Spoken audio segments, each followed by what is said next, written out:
Кадерле интернет караучылар, милләттәшләр.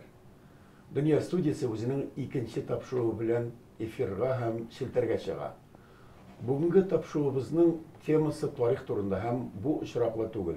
Беренчедән, узган тапшыруда милли үзаң турында сөйләгәндә, без тарихи үзаң, тарихны дөрес яктырту, Россиянең милли сәясәте, татарларның Россиядагы тарихи урыны турында сөйләшә башлаган идек.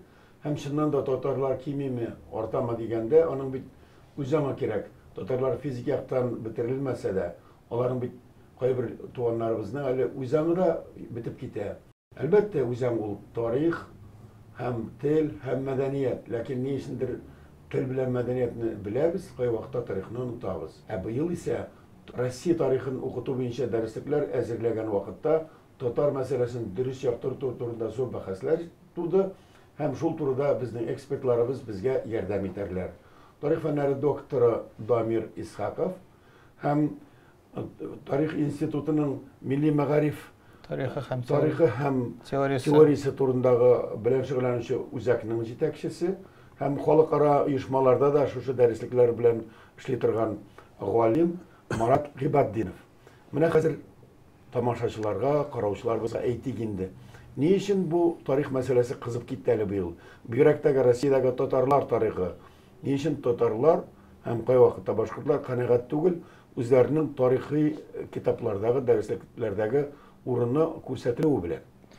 Мин дә әйтә башлаган идем, урысча барган тапшыруыбызның бер башлангыч өлешендә, без Россия гражданнары һәм без тулы хокуклы Россия гражданнары уларга телибез. Без ниндидер икенче сортлы яисә агай өне, кеше өне дип буларга теләмибез. Шуңа күрә без үзебезнең урыныбызны Россиядә тулы хокуклы халык буларак, гражданнар буларак күрергә телибез. Тарихта да. Әлбәттә тарихта да. Чөнки әгәр дә без башка Россия халыклары белән, урыс халкы белән бергә уртак тарихыбыз юк икән безнең, димәк безнең киләчәктә дә уртак киләчәгебез юк икән. Шуңа күрә без үзебезне Россиянең бер өлеше һәм Россия тарихының бер өлеше буларга телибез. Бу татар халкы турында да әйтергә мөмкин. Мәсәлән, Төркар Сууккан яки Надир Дәүләт Истанбулдан һәм Швециядән карап, без Россия гражданнары түгел диләр, ләкин Россиядә татар мәсьәләсе калкып чыкса, тарих турында сөйләшкәндә алар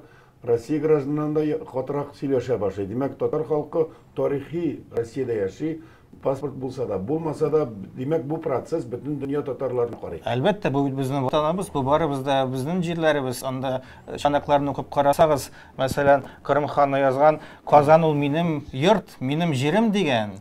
Шуңа күрә монда бернинди шик буларга тиеш түгел. Без бары тик бу Россия тарихында үзебезнең урыныбызны күрергә телибез. Һәм һәммә халыкта шулай. Чуашлар да, чеченнар да, башкалар да.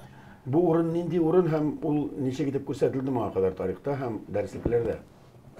Бу бит килеп чыккан бәхәсләр ул соңгы вакытта шушы киләчәк буын Россия тарихы буенча дәреслекләрне эшләп алдыннан дискуссиялар кысасында барды. Ягъни монда тарихи мәдәни стандартлар эшләнергә тиеш хәзер һәм эшләнелгән шуның проекты. Шул стандартлар нигезендә киләсе елда языла башлачак яңа буын дәреслекләр. Дамир, менә сез җитәкләгән бер төркем татар халкы тарихы дигән ике телдә китап чыгарды, русча һәм татарча. Әйбәт китап иде, яхшы кабул ителде. Алар шушы стандартка сезнең китабыгыз туры киләләрме, ике китабыгыз? Юк, менә монда проблема нәрсәдә? Хәзерге Россия кабул итәчәк стандарт мәҗбүр итәчәкме сезгә дәреслек язганда? Хәзерге Россия стандартлары буенча һәрбер дәреслек ул Мәскәүдә расланырга тиеш. Шуңа күрә безнең дәреслекләр элеккәрәк заманда язылды, ә хәзер ситуация үзгәрде. Шуңа күрә федераль үзәк контрольдә тотарга уйлый безнең тарих буенча язылган дәреслекләрнең истәлегендә. Алар менә шушы юнәлештә эшлиләр шушы гомуми стандарттагы. Чөнки безнең бу стандартлар расланса, шуның нигезендә Россия дәресләре язылса, бездәге язылган дәресләр билгеләнгән туры килергә тиеш инде. Менә бу проблема бар. Шуңа күрә без моңа бигрәк тә игътибар иттек һәм Татарстан Фәннәр академиясының тарих институтының эшче төркеме Мәскәүгә 2 тапкыр үзенең карашларын җиткерде шу стандартлар буенча. Әйтергә кирәк, безнең таләпләрнең берлешен кабул иттеләр. Нинди әйберләр кабул ителде? Анда ул шактый. Мәсәлән, без каты каршы чыктык татар-монгол игысы дигән терминга. Ахыр чиктә моны алдылар. Татар-монгол дигән төшенчә гомумән төшеп калды хәзер.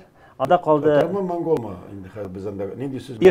Оештыручысы монголлар, аннан соң монголлар да юкка чыга. Бу дәүләттә кала фақат тик Орда һәм Орда халкы гына. Татар дигән исем юкка чыкты. Бу без бит моның белән бериште килеш алмыйбыз. Чөнки Алтын Урданың төп халкы татарлар. Бу 14-нче гасырда без шуны Ул территорияме, дәүләтме? Дәүләт. Руслар шуның эчендә яшәгән. Бу дәүләтне тоткан милләт турында сүз бара. Шушы заманда. Менә бу әйберләр буенча безнең каршылыклар монда шул килеш калдылар. Ягъни бу эшләнгән стандартлар урыс милләте күзлегеннән эшләнгән. Milli tarix буларак, Русларның milli тарихы буларак. Башка халыкларның тарихлары монда кергән шушының бер өлешләре буларак кына, аның сегментлары буларак кына. Шуңа күрә әгәр дә татар баласы читтә яши икән, тик Владивостокта, Магаданда, ул бу дәреслектән чыгып үзенең тарихын тулай күз алдына китерә алмый. Монда тарих бар. Дәреслекләрдә бит кеше итен кыздыралар, сезнең бабаларыгыз дигән рәсемнәр куела иде. Бу дәресләр әле дә бар бит инде. Бар, ул бер кайда китмәгән. Тагын инде негатив әйберләрне сез төшерергә тырыштыгыз. Ну, мәсәлән, без әйтеп караган һәм безнең Мәскәү коллегалар килеште моның белән. Россия башлангычтан ук ул урыс дәүләте генә түгел, ул күп милләтле дәүләт буларак формалашкан. Мәсәлән, шул ук варяглар, шул ук кыпчаклар белән бик тыгыз бәйләнештә булган. Шул ук финно-угыр халыклары, алар бит инде җирле халыклар бу Россиянең территориясендә нигездә. Һәм кызганычка каршы менә бу фикер бары тик өлешчә кирип киткән.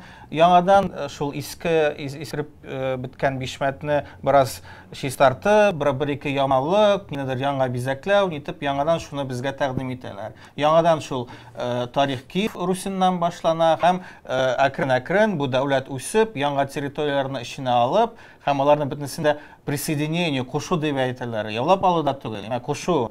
Инде башка милләтләр Россия һөҗүм итсә, ул һичшиксез яулап алу. Менә монда ниндидер ике төрле стандартлар барлыкка килә. Менә бу бик зур проблема Россия эчендә. Чөнки бу исә концепция кала, әмма Киев хәзер мустақил дәүләт. Соңгы елларда Новгородта үткәрелә башлады. Новгород, Ладогада тагын Петербургтан ерак түгел бер кичкенә генә авылны күтәрмәкче булалар. Әмма шагылыш тапмаган әле бу дәреслектә. Каян чыккан соң бу Россия, бүгенге Россия дәүләте? Ул чыганаклар бар, аның бездә бар. Әйтергә мөмкинме бу Волжская Болгария һәм Жүкше улысы Алтын Урда Россиянең алдынгы беренче дәүләте нигезе булып. Юк, монда официаль трактовкада караган вакытта монда белгеле варяг мәсьәләсе куелган, варяг мәсьәләсе. Ул бик катлаулы әйбер. Чөнки беренче славяннарның дәүләтен оештыру Рус территориясендә ул читтән килгән варяглар тарафыннан булган. Хәлбуки аңарчыда бәлки нәрсәләр булгандыр, менә ул турыда хәл дискуссиялар бара. Но ул мәсьәләне күтәргән вакытта монда төркиләр килеп чыга. Кара диңгез буендагы төркиләр, анда Хазарка ханлыгының йогынтысы, анда Кавказ халыкларының кайберләренең йогынтысы. Монда аның белән генә кемчелекләре бетми, монда кемчелекләр күп калды. Чынлыкта мин әйтәм бит, ул шул теге төптән килә торган кемчелекләр. Мәсәлән, хәзер бик кызык ситуация барлыкка килде. Шушы стандартларга караган вакытта Алтын Урданың тарихы бар монда. Әмма Алтын Урданың халкы кем булганлыгын әйтмәгәннәр. Татарларның үз пишмаклар дип әйтгәндә үз территориялары булган, руслар шушы дәүләт ичендә яшәгәннәр, ләкин син әгәр дә гомум дәүләт турында язасың икән, татар компонентын төшереп калдыра алмыйсың бер. Ул дөрес әйбер булмый. Төшереп калдырылган чынлыкта. Кайбер әйберләр кергән, мәсәлән, менә йомышлы татарлар дигән бер термин кирип калган. Мин керттем ул терминны. Ну, бу күренеш бик күңелле күренеш. Әлбәттә, без күп очракта үзебез тәкъдим иткән сүзләрне үк таныйбыз ул стандартларда. Бу бик әйбәт. Әмма төп концепциясе кызганычка каршы әйткәнемчә шул иске әлеге дә баягы империядан калган, совет чорыннан тузылган иске бишмәт калды ул. Кызганычка каршы. Бер кемдә башта методология һәм методика турында уйламады. Ә без бу тарихны язганда нинди методлар, нинди ысуллар кулланырга тиеш.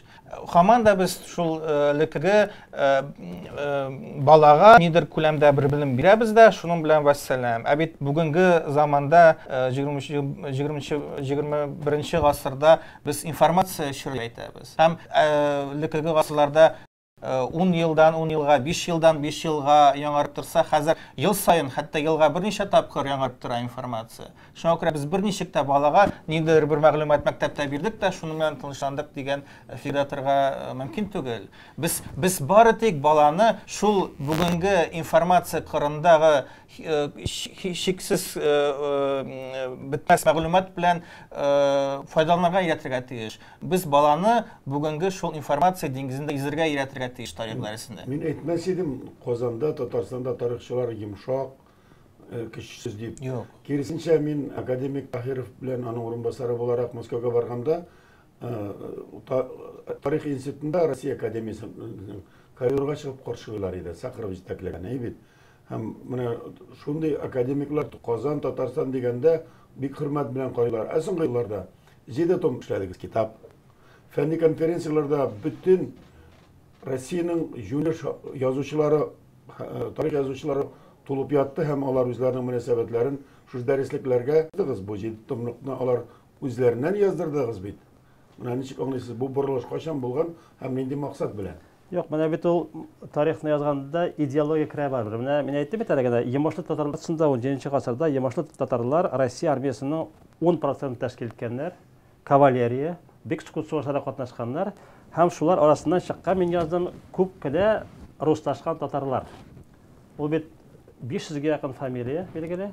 Аристократлар. Бу бит рус аристократлары, дворяннары ким дигәндә 4-тән 1 татар канды.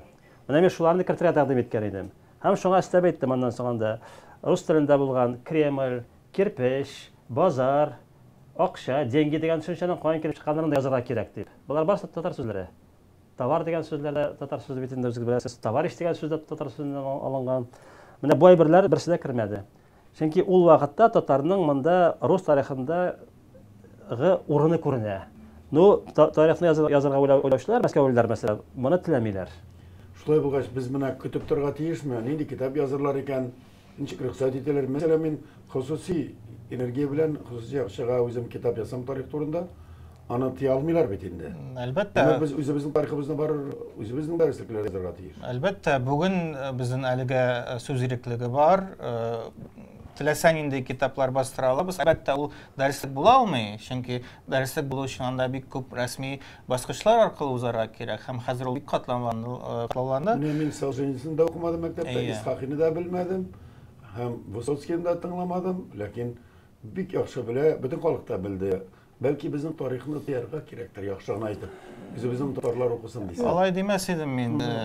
Үзебезгә тарихны онытмаска кирәк. Мәсәлән, шул ук әби бабайларга балаларына үз гаилә тарихын сөйләргә кирәк, үз шәҗәрәсе турында сөйләргә кирәк, үз авылы турында сөйләргә кирәк. Аны бит беркем дә тыя алмый. Интернет заманында гомумән тыелган нәрсә була алмый.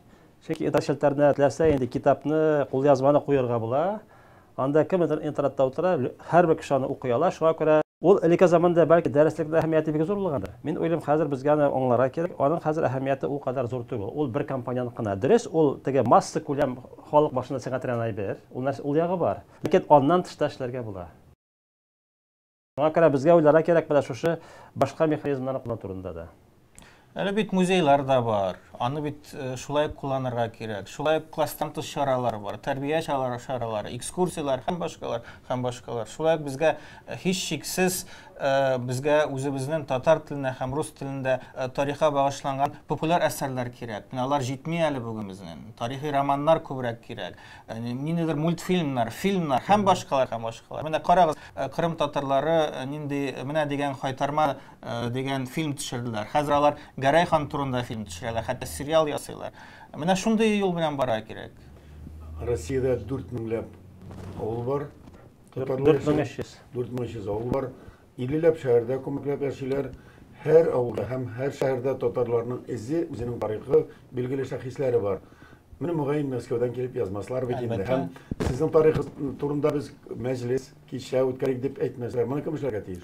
Менә бу беренче чиратта безгә билгеле тупларга кирәк хәзер үзебезнең иҗтимагый кешеләрне тарих тирәсендә.